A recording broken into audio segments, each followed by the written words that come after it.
Assalamualaikum warahmatullahi wabarakatuh. Alhamdulillahirabbil alamin wassalatu wassalamu ala asyrafil anbiya'i wal mursalin sayyidina Muhammad wa ala alihi washabbihi ajma'in. Rabbi shrah li sadri wa yassir li amri wa hlul 'uqdatam min lisani yafqahu qawli, amma ba'du. Kita sembang balik kitab kita ni, kitab Sahih Al-Bukhari terjemahan dan ulasan oleh Maulana Asri. Kita nak bincang hari ni bab yang ke-35 dah. Bab yang ke-35. Babun Babun az-zakatu minal Islam wa qalahu wa ma umiru illa liya'budullaha mukhlishina lahu ad-din hunafa'a wa yuqimus salata wa yu'tuz zakata wa dhalika dinul qayyimah. Bab yang 35, zakat adalah sebahagian daripada Islam. Dan firman Allah bermaksud, dan mereka tidak diperintahkan melainkan supaya menyembah Allah dengan mengikhlaskan ibadat kepadanya, lagi tetap teguh di atas tauhid, dan supaya mereka mendirikan sembahyang serta memberi zakat, dan yang demikian itulah agama yang benar. Surah Al-Bayyinah ayat 5. Itu tajuk bab dia. Okey, tujuan diadakan tajuk bab ini dan perkaitannya dengan bab-bab sebelumnya. Imam Bukhari masih lagi berbicara tentang cabang-cabang iman. Sebelum ini beliau telah mengadakan beberapa bab seperti as-salatu minal iman, sembahyang adalah sebahagian daripada iman, al-jihadu minal iman, jihad adalah sebahagian daripada iman, dan lain, semuanya merupakan cabang-cabang iman. Kali ini pula beliau mengadakan bab az-zakatu minal Islam. Bukan iman, az-zakatu minal Islam. Zakat adalah sebahagian daripada Islam. Walaupun tajuk ini menggunakan perkataan Islam, tetapi ia juga dipakai oleh Bukhari dengan makna iman. Sekali Islam, sekali iman. Nak ceritanya sama dah mengikut Imam Bukhari, iman di Islam. Ini kerana Islam bagi beliau sama sahaja dengan iman. Bab-bab sebelum ini menampilkan cabang-cabang iman berupa ibadat badaniah, yakni ibadat-ibadat yang dikerjakan dengan badan atau berkait dengan gerak-geri badan. Menerusi bab ini pula Bukhari menampilkan cabang iman berupa ibadah maliyah, yakni ibadat-ibadat yang berkait dengan harta benda pula. Setelah mengemukakan bab as-salatu minal iman, as-salatu minal iman, sembahyang adalah sebahagian daripada iman, dan beberapa bab lain yang ada kaitannya dengan solat, Imam Bukhari mengemukakan pula bab ini. Alasannya ialah solat dan zakat ibarat saudara kembar. Semaya dengan zakat ni adik-beradik kembar. Al-Quran dan hadis biasanya menyebutkan kedua-duanya bersama. Solat dengan zakat ni sekali, Al-Quran dan hadis. Jika dilihat kepada tajuk bab yang ke-34 yang baru berlalu sebelum ini, maka ia jelas sekali menunjukkan iman itu sememangnya bertambah dan berkurang dengan sebab amalan. Amalan itulah menguatkan iman, menambahkan iman, dan amalan tak molek akan mengurangkan iman. Sama ada ia berupa amalan badaniah atau amalan maliyah, harta pada tubuh badan, ataupun perbuatan tubuh badan, ataupun amalan perbuatan harta. Iman semakin sempurna dan subur dengan amalan-amalan yang baik, dan ia boleh cacat dan terbantuk dengan amalan-amalan yang buruk dan keji. Antara amalan yang merupakan sebahagian daripada Islam atau iman ialah mengeluarkan zakat. Jika ia dikeluarkan, maka iman seseorang menjadi teguh dan sempurna. Dan jika ia tidak dikeluarkan, jika zakat tidak dikeluarkan, maka imannya menjadi kurang dan cacat. Bab ini diadakan oleh Bukhari untuk menyatakan 4 perkara berikut. Pertama, membuktikan bahawa amalan adalah sebahagian daripada iman. Yang kedua, apabila terbukti amalan sebahagian daripada iman, maka secara tidak langsung ia membuktikan iman itu murakkab. Yang ini mempunyai beberapa komponen yang tersusun jadi Islam lah, jadi iman lah. Maksud bukanlah satu bahagian saja, jadi gabung-gabung dia jadi Islam lah. Yang ketiga, oleh kerana Islam dan iman menurut Bukhari adalah dua lafaz yang sama artinya, mutaradif. Sama saja iman dan Islam ikut Bukhari. Maka bila dikatakan zakat sebahagian daripada Islam, berarti ia juga boleh dikatakan sebahagian daripada iman. Yang keempat, menolak dan menyalahkan fahaman golongan Murji'ah. Golongan Murji'ah berpendapat amalan tidak memberikan apa-apa kesan kepada iman. Sedangkan sekalian, banyak ayat Quran dan hadis dengan jelas menunjukkan amalanlah yang menentukan sempurnanya atau tidak sempurnanya iman dan Islam seseorang. Islam yang tak akan sempurna kalau amal dia tak buat dah. Islam dia tak sempurna, iman dia pun tak sempurna kalau amal dia tak buat dah. Tajuk bab yang ke-35 ini dapat dibahagikan kepada dua bahagian. Bahagian pertamanya ialah babun az-zakatu minal Islam. Babnya, yakni bab zakat adalah sebahagian daripada Islam. Bahagian keduanya pula ialah wa qalihi wa ma umiru illa liya'budullaha mukhlishina lahuddin hunafa wa yuqimus salata wa yu'tuz zakah wa dzalika dinul qayyimah. Bahagian pertama merupakan dakwaan. Nah, dakwaannya zakat tu sebagaimana itu dakwaan. Sementara bahagian keduanya pula merupakan bukti bagi dakwaan tersebutlah. Perkataan al-qayyimah ni yang terdapat di akhir ayat kelima surah Al-Bayyinah yang dikemukakan oleh Al-Bukhari. Di dalam bahagian kedua tajuk bab berarti al-mustaqimah, yang betul dan lurus. Nah, qayyimah tu maksudnya yang betul dan lurus. Nah, tetapi ia bukanlah sifat atau na'at. Nah, na'at ni sifat lah. Bagi perkataan din yang tersebut sebelumnya, sebenarnya ia adalah sifat bagi sesuatu yang mahzuf, yang dibuai. Ada benda yang tertinggal, dia dibuai dah. Takdirnya lah wadzalika dinul millatil qiyamah. Dinul millatil qayyimah. Jadi maksudnya yang dibuat ialah perkataan millah agama dan sebagainya. Dan zalika merujuk kepada tiga perkara tersebut sebelumnya, iaitu ma zikra minal ibadah lillahi khalisan wa iqamis salah wa ita'iz zakah. Tiga perkara itulah merupakan musyaru ilahi yang ditunjukkan olehnya. Jadi sekarangnya millah tu maksudnya iaitu tiga perkara. Pertama, ibadah ikhlas. Yang kedua, mendirikan sembahyang. Ketiga, menunaikan zakat. Kena ada tiga-tiga berlaku dah. Ikhlas kena ada, sembahyang kena ada sembahyang, dia kena tunaikan zakat. Oleh kerana solat dan lain-lain perkara yang berkaitan dengannya telah pun dikemukakan oleh Imam Bukhari melalui beberapa bab yang telah pun dikemukakan sebelum ini. Bab yang ke-35 ini dikhususkan untuk zakat sahaja sebagai ciri agama yang betul dan lurus. Nak tahu betul agama atau tidak, orang itu kena bayar zakat. Kalau tak bayar zakat, tak betul agama dia lagi dah. Tak lurus lagi agama dia dah. Ayat kelima surah Al-Bayyinah membuktikan kebenaran dakwaan Bukhari dalam bahagian pertama tajuk bab. Daripada segi ayat itu menunjukkan bahawa zakat adalah sebahagian daripada iman, daripada agama dah, sebahagian daripada agama. Dan agama yang diakui benarnya oleh Allah ialah Islam sahaja dah. Hakikat ini terbukti dalam firman-Nya inna dina indallahi Islam. Maka benarlah kata beliau dalam bahagian pertama tajuk bab, zakat adalah sebahagian daripada Islam. Boleh rujuk lihat Fathul Bari jilid 1 mushaf 106, Muntatul Qari jilid 1 mushaf 204 hingga 205, Irsyadus Sari jilid 1 mushaf 193, Al-Abwab At-Tarajim jilid 1 mushaf 400, Al-Kawakib Ad-Daruri jilid 1 mushaf 179, Syarah Ibn Battal jilid 1 mushaf 104, Kashful Bari jilid 2 muka surat 478 hingga 410, Nasrul Bari jilid 1 mushaf 314 hingga 315, Tulfatul Qari jilid 1 mushaf 276 hingga 278. Itu tajuk bab dah. Barulah kita nak masuk hadis. Hadis ke-8 dah. Kalau orang ngajar hadis wabihi qala hadatsana Ismail, gitulah. Tapi saya tak berbelah bagus, saya tak ada sanad kan ni.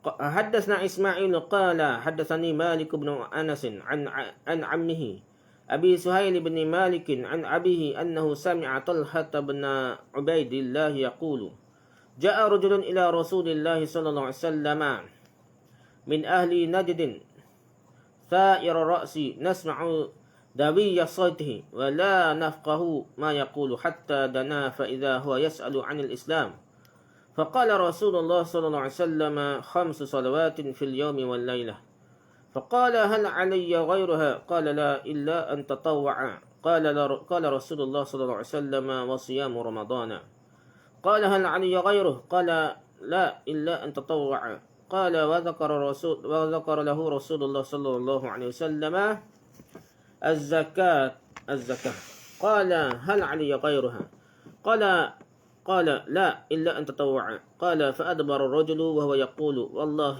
لا أزيد على هذا ولا أنقص قال رسول الله صلى الله عليه وسلم أفلح إن صدق. Lihat terus hadis yang sama ni, hadis ke-4 ini, iaitu pada hadis nombor 1891, 1978 dan 1956.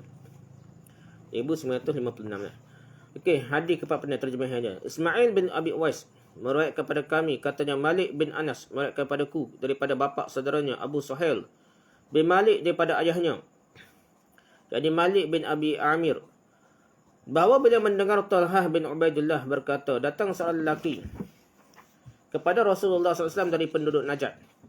dalam keadaan rambutnya tidak terurus. Kami dapat mendengar dengung suaranya, tetapi kami tidak memahami apa yang dikatakannya. Sehinggalah dia menghampiri kami. Rupa-rupanya dia bertanya tentang Islam. Ngongeng-ngongeng bunyi tak jelas. Lepas tu baru dengar dah. Rupanya dia bertanya tentang Islam. Maka Rasulullah SAW bersabda, 5 kali sembahyang sehari semalam. Orang itu berkata, adakah selainnya yang wajib ke atas saya? Nabi berkata, tidak, kecuali jika kamu melakukan sebagai sunat. Rasulullah SAW berkata, dan berpuasa di bulan Ramadan. Orang itu berkata lagi, adakah selainnya yang wajib atas saya? Nabi menjawab, tidak, kecuali jika kamu mahu melakukan sebagai sunat. Berkata perawi dia, dan Rasulullah SAW menyebut tentang zakat. Orang itu berkata, apakah selainnya wajib ke atas saya? Nabi berkata, tidak, kecuali jika kamu mahu melakukan sebagai sunat.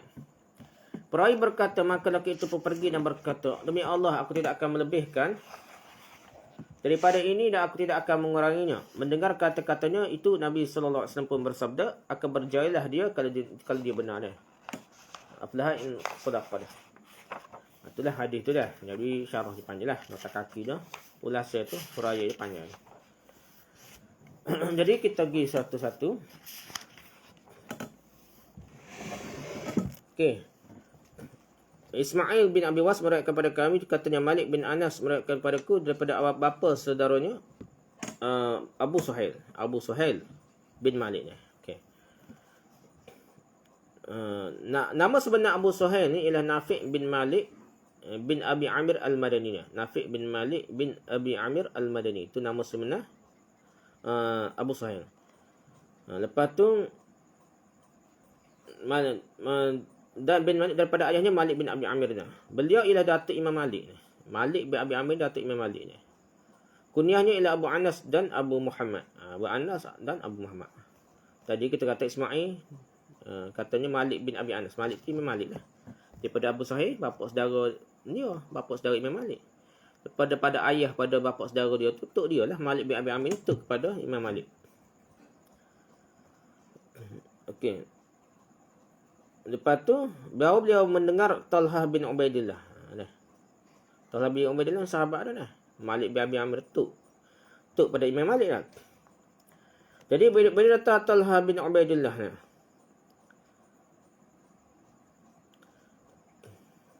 Jadi beliau ialah Talhah bin Ubaidillah.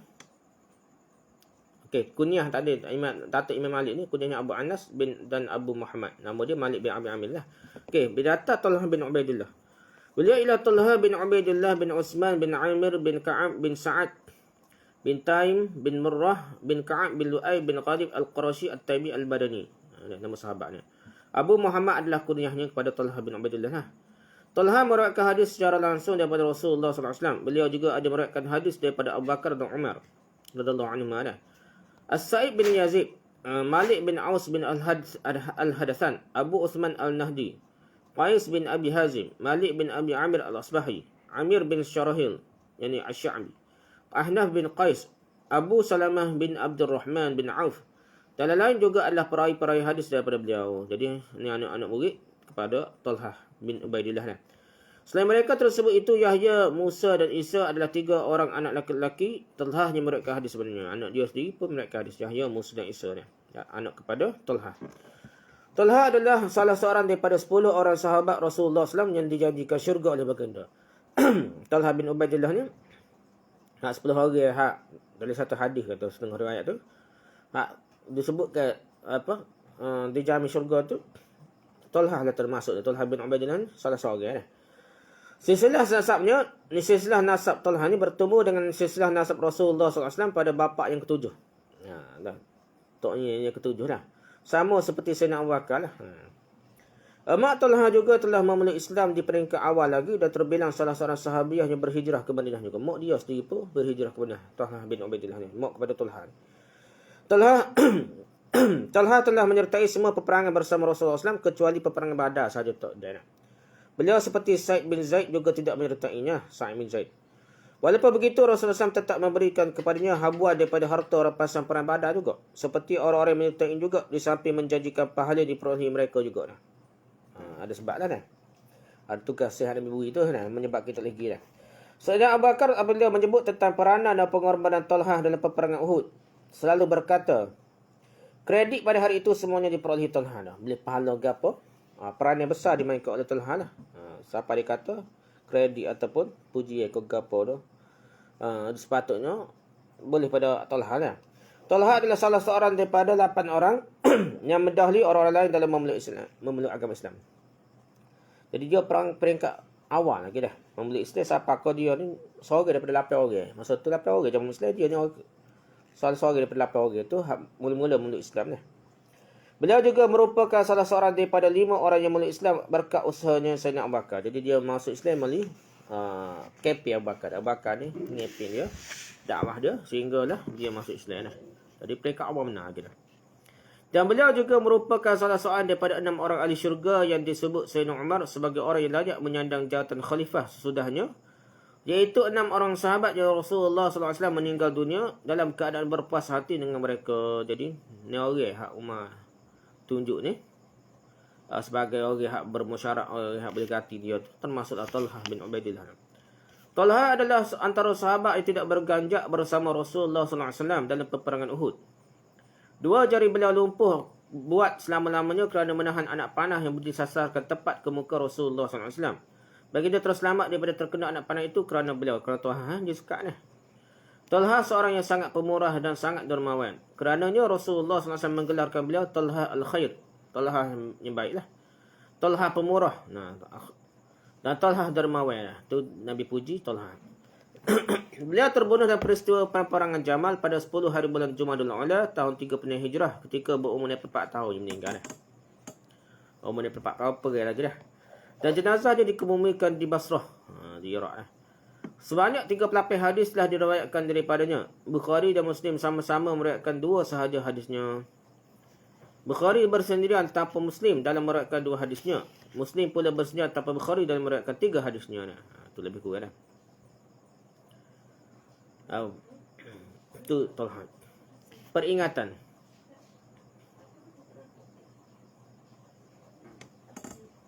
Bentar.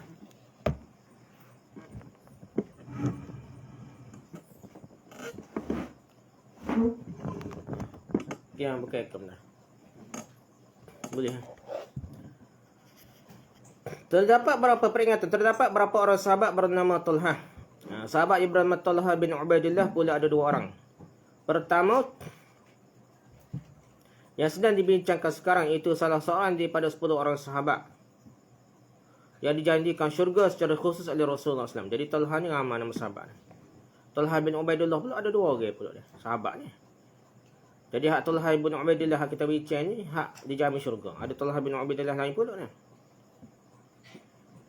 Dan kedua ialah Talha bin Ubaidillah At-Taimi. Hak lain At-Taimi dah. Itu ada At-Taimi belakang. Beliau juga digelar Talha yang baik juga, Talha bin Ubaidillah At-Taimi ni. Kerana itu orang ramai kadang-kadang terkeliru lah. Terkeliru. Biar data Talha kedua ini dapat dilihat dalam Usdul Ghabah. Usdul Ghabah jilid 3 muka surat 90 dan Al-Isabah jilid 2 muka surat 230. Itu Talha At-Taimi, Talha bin Ubaidillah At-Taimi ni. Okey, boleh rujuk kitabnya Umdatul Qari jilid 1 muka surat 265, Al-A'lam jilid 3 muka surat 229, Tahzibul Kamal jilid 13 muka surat 412, Khulasa Al-Khazraji muka surat 120, At-Tadih jilid 3 muka surat 132 hingga 134, Tahzib Al-Asma' wal Lughah jilid 1 muka surat 231 hingga 232, Siyarun A'lamin Nubala jilid 1 muka surat 24 hingga 30, Kasful Bari jilid 2 muka surat 441 hingga 443 dah. Itu rujukan tentang cerita pasal Talha bin Ubaidillah dan sahabat Nabi dia. Okey, lepas tu kita pergi lepas pergi sahabat dia. Talha bin Ubaidillah berkata datang seorang lelaki kepada Rasulullah SAW dari penduduk Najd. Okey, siapakah lelaki ini ni? Siapakah lelaki ini hak jumpa Nabi tu dah daripada penduduk Najd? Para ulama berbeza pendapat tentangnya. Siapakah lelaki dari penduduk Najd yang pergi jumpa Nabi tu dah? Yang datang kepada Rasulullah SAW itu? Hadis ini tidak menyebutkan namanya. Ia disebut secara samar begitu saja. Ibnu Abdul Bar, Ibnu Battal, Qadi Iyad, Ibnu Al-Arabi dan Al-Mundhiri bagaimanapun berpendapat ia adalah Dhimam bin Sa'labah. Jadi Qadi Iyad, Ibn Battal, Ibn Arabi, Munziri, Ibn Abdul Bar, dia kata Diman bin Sa'labah, sahabat hak jumpa Nabi dah. As-Sahali juga menyebutkan demikian dah. Ini tokoh-tokoh hadis dan tokoh-tokoh sirah dah. Al-Hafiz Ibn Hajar berkata, asas bagi pendapat mereka ialah riwayat Imam Muslim daripada Anas. Sebaik saja selesai beliau mengemukakan riwayat Talha ini. Itu hujah mereka dah. Kedua-dua riwayat mereka sama dalam beberapa perkara. Yang bertanya juga datangnya dari kampung dah. Dan di akhir kedua-duanya juga tersebut kata-kata orang yang bertanya bahawa demi Allah aku tidak akan melebihkan dari ini dan aku tidak akan menguranginya. Hadis yang sama. Hadis yang tengok jalur cerita yang sama dah. Tapi riwayat Imam Muslim dah. Lihat Fathul Bari jilid 1 muka 106. Tetapi menurut Al-Qurtubi, Syekhul Islam Sirajuddin Al-Bulqini, An-Nawawi, Hafiz Ibn Hajar, Al-Aini, Maulana Anwar Shah Al-Kashmiri dan lain. Tokoh besar juga ada pensyarah hadis. Kedua riwayat ini sebenarnya menggambarkan dua peristiwa yang berbeza pula, kata dia. Walaupun ada beberapa perkara keduanya kelihatan sama. Ini pendapat Ibn Hajar. Dia kaedah gitulah Ibn Hajar ko. Dia tidak cuba gabung mudah-mudah nah. Peristiwa yang sama ya ke membeza-beza okeylah. Peristiwa berlainan. Itu cara. Tak apalah. Lihat walaupun ada beberapa perkara kedua-duanya kelihatan hampir sama lah. Wallahu a'lam lah. Lihat hadis Sari jilid muka 160, Syarah Az-Zarqani jilid 1 muka 337, Aujazul Masalik jilid 3 muka 34 hingga 335, Fathul Bari jilid 1 muka 16, Umdatul Qari jilid 1 muka 207, Nasrul Bari jilid 1 muka 319.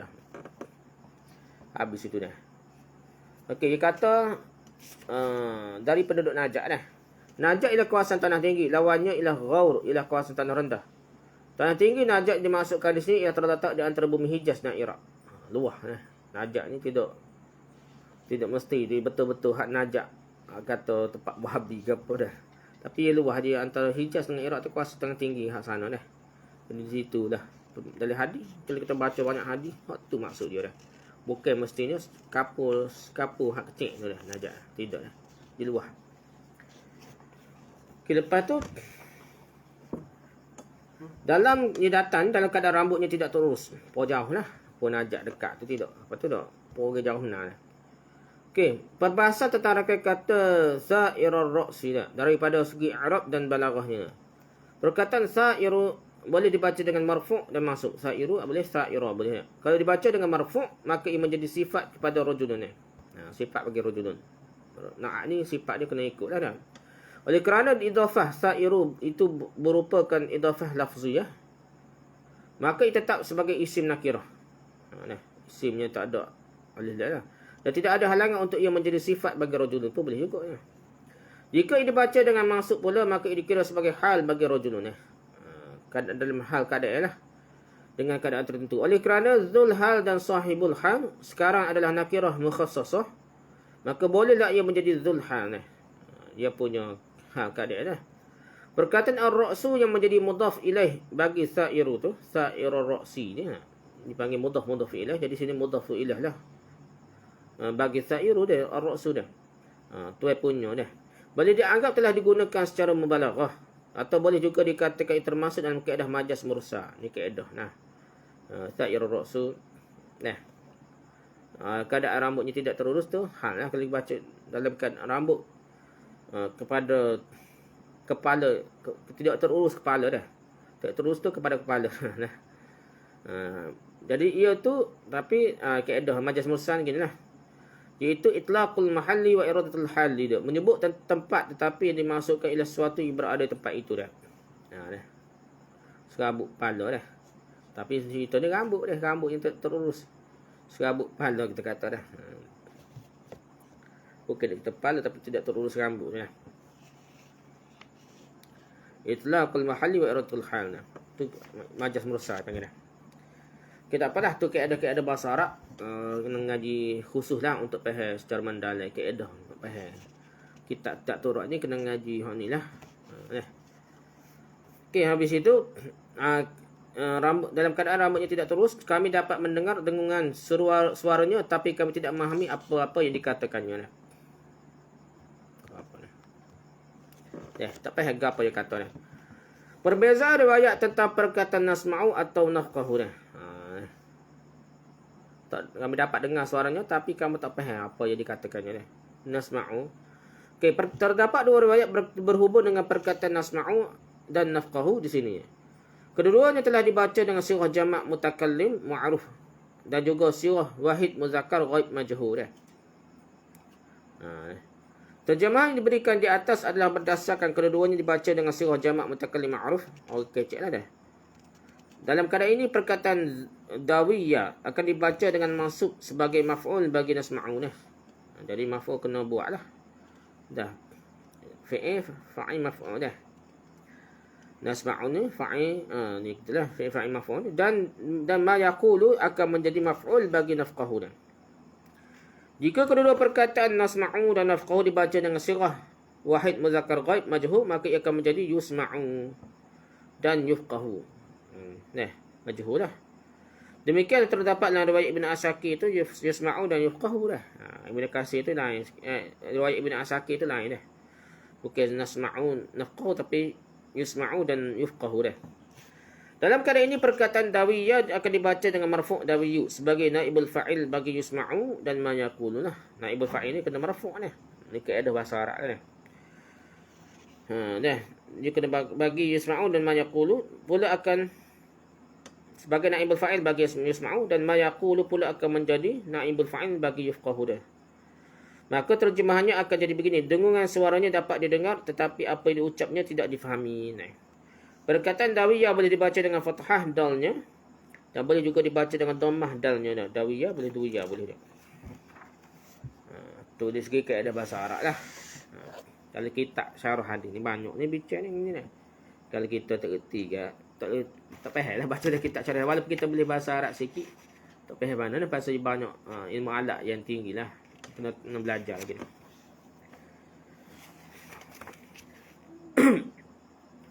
Okay, perbahasan tentang kenapa dengung suara orang itu sahaja yang didengarinya tapi apa yang diucapkannya tidak difahami. Sebab apa dah? Dengung suara ngongeng-ngongeng nanya tak tahu ke apa dah. Sebab apa dah? Terdapat dua pandangan ulama berhubung dengan sebab kenapa dengung suara orang itu sahaja yang didengari tetapi apa yang diucapkannya tidak difahami dah. Kenapa dah? Pertama kerana dia bercakap ketika masih jauh lagi dok tanya dah. Soalnya kenapa dia telah bercakap ketika masih jauh lagi? Jawabnya ialah memang begitulah tabiat orang-orang hulu ni, orang-orang kapur, orang-orang darat, orang-orang Arabi itulah orang-orang pada pasir dah. Tingkah laku mereka agak kasar berbanding orang-orang bandar dah. Penjelasan telah perawi selepas itu sehingga dia menghampiri kami menyokong pandangan pertama ini dah. Gitulah ayat sehingga dia menghampiri kami soalnya ditanya tu jauh lagi dah. Cara orang kapur dah, orang hulu, orang kapur, orang bukan bandar lah. Orang kapur dah. Yang kedua oleh kerana dia adalah wakil kaumnya. Dan dia pula akan bertemu dengan seorang pemimpin yang hebat seperti Rasulullah SAW. Perasaan gugup dan gerunnya telah menguasai dirinya sehingga kerana takut terlupa, tersalah atau tertinggal apa yang seharusnya ditanyakan kepada Rasulullah SAW, maka dia mengulang-ulang perlahan-lahan apa yang akan ditanyanya. Ini tidak jauh tapi yang macam ngapa dan nak tanya pun kata-kata pun macam apa sebut sikit-sikit dahulu ngongeng-ngongeng baru tanya dia dah. Tanya kuat. Dah. Itulah dimaksudkan oleh Talha dengan katanya dongun suaranya kedengaran tapi apa yang diucapkannya tidak difahami kami. Alasan bahawa kerana dia orang hulu sebab itulah tindak tanduknya kasar agak sukar diterima memandangkan dia adalah utusan kaumnya. Dia ni bukan orang sebarang orang utusan ni mesti cerdik dah kan. Tentulah dia antara yang terbaik dan paling beradab di kalangan mereka walaupun orang ulu dah. Macam Tok Batin lah, orang asli dah. Ada hak paling cerdik kecek kan. Boleh jadi Tok Batin dah, Tok Ngulu. Pertanyaannya juga jelas menunjukkan dia suaranya. Kata Syekh Zakaria, itulah pandangan kebanyakan masyaikh kami. Itu pandangan Tok Guru kepada Syekh Zakaria Malad dan Zakaria Ilyas lah. Hawak kitab Abwabut Tarajim dan Ajazul Masalik dan banyak lagi lah kitab-kitab dia. Itu Tok Guru dia dah. Ada lagi dah. Tahqiq kitab apa? Syarah-syarah kitab soalan. Tak apalah tu cerita tentang orang hak jumpa dah. Okey, lepas tu okey. Kami dapat mendengar dengungan suaranya tetapi kami tidak memahami apa yang dikatakannya dah. Sehingga dia menghampiri kami. Rupa-rupanya dia bertanya tentang Islam. Apakah yang dimaksudkan dengan bertanya tentang Islam dalam hadis ini? Maksud bertanya tentang Islam ialah bertanya tentang syariat dan hukum Islam. Sebab itu dalam jawapan kepada pertanyaan Nabi SAW tidak menyebutkan tentang dua kalimah syahadah. Dia maksud Islam tu ni. Tapi syariat dan hukum Islam dia tanya ni. Kiranya baginda telah dapat mengesan bahawa orang yang bertanya itu adalah seorang yang sudah memeluk Islam. Bukan bahawa dia nak tahu tentang hukum agama. Bukan dia nak tahu maksud Islam. Maksud dia Islam ni. Mungkin juga orang itu bertanya tentang hakikat dan rukun Islam. Kalau begitu, semestinya ada tersebut juga dalam jawapan baginda dua kalimah syahadah. Kalau rukun Islam kena sebut dua kalimah syahadah. Tidak tersebutnya dua kalimah syahadah dalam riwayat Talhah ini mungkin kerana beliau tidak mendengarnya disebabkan kedudukannya yang agak jauh dalam majlis itu. Di pendapat ulama lah dah. Atau mungkin juga kerana dua kalimah syahadah merupakan rukun yang sangat masyhur di kalangan semua orang. Maka Talhah merasakan tidak perlu disebutkan tentangnya. Itulah intipati keterangan Al-Kirmani dalam syarah Bukharinya Al-Kawakibud Darari. Lihat Al-Kawakibud Darari jilid 1 muka 181. Al-Ali tidak bersetuju dengan keterangan Al-Kirmani tentang kemungkinan orang Badui itu bertanya berkenaan dengan hakikat Islam atau rukun Islam. Sebab mengikut beliau, kalau dia memang bertanya tentang hakikat Islam, itu telah ada tersebut dalam jawapan Rasulullah SAW dua kalimah syahadah. Mengandaikan Talhah ketika itu berada agak jauh dan kerananya beliau tidak mendengar dua kalimah syahadah disebutkan oleh Rasulullah SAW, adalah sesuatu yang amat sukar diterima. Demikian juga mengatakan Talhah berasa tidak perlu disebutkan dua kalimah syahadah di dalam riwayatnya kerana ia merupakan rukun yang sangat masyhur di kalangan semua orang. Kerana itu berarti mengatakan seorang sahabat telah cuai dalam meriwayatkan hadis Rasulullah SAW. Mustahil sengaja telah buai dah. Padahal mereka sedar betapa perlunya hadis Rasulullah SAW itu disampaikan sebagaimana yang didengari daripada baginda dan betapa besar pula pahalanya. Lihat Umdatul Qari jilid 1 muka 27. Walaupun anda yang dibuat oleh Kirmani itu ada kemungkinan benarnya, tapi alasan Al-Aini dalam penolakannya terhadap pandangan Al-Kirmani itu sangat jitu. Sebabnya ialah bukankah Talhah telah mendengar dengan baik pertanyaan Badui berkenaan dan jawapan Rasulullah SAW kepadanya dengan betul jelas ni. Bagaimana pula akan dikatakan Talhah tidak mendengar baginda menyebutkan tentang dua kalimah syahadah dengan alasan beliau berada agak jauh dalam majlis itu? Bukankah yang lain semuanya telah didengar oleh Talhah? Bagaimana pula yang itu sahaja tidak didengar olehnya? Jadi gitulah, jadi lebih kurangnya Nabi tahu dah lah jadi Islam gitulah dah kesempurnanya.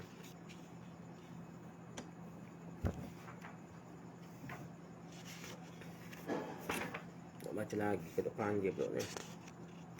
Saya rasa kat tu lah lepas saya bicara lepas ni. Dah. Dia bertanya tentang Islam. Maka Rasulullah bersabda 5 kali sembahyang sehari semalam. Orang itu berkata, adakah selainnya yang berwajib kata saya? Nabi berkata, tidak, kecuali jika kamu mahu melakukan sebagai sunat. Ni panjang berkemain insyaAllah. Ni panjang berkemain kita bicara lepas ni lah. Istisna Nabi ni kecuali dia buat sunat. Apa maksud buat sunat ni? Tak ada wajib dia benda lain kecuali buat sunat. Gitu Nabi jawab dah. Lepas ni lah rasa tak ada dah. Sekat tu dulu perbincangan kita sambung lepas ni. Subhanakallah wa hamdika, subhanakallah wa hamdika, subhanakallah wa hamdika, asyhadu an la ilaha illa anta, astaghfiruka wa atubu ilaik. Assalamualaikum warahmatullahi wabarakatuh.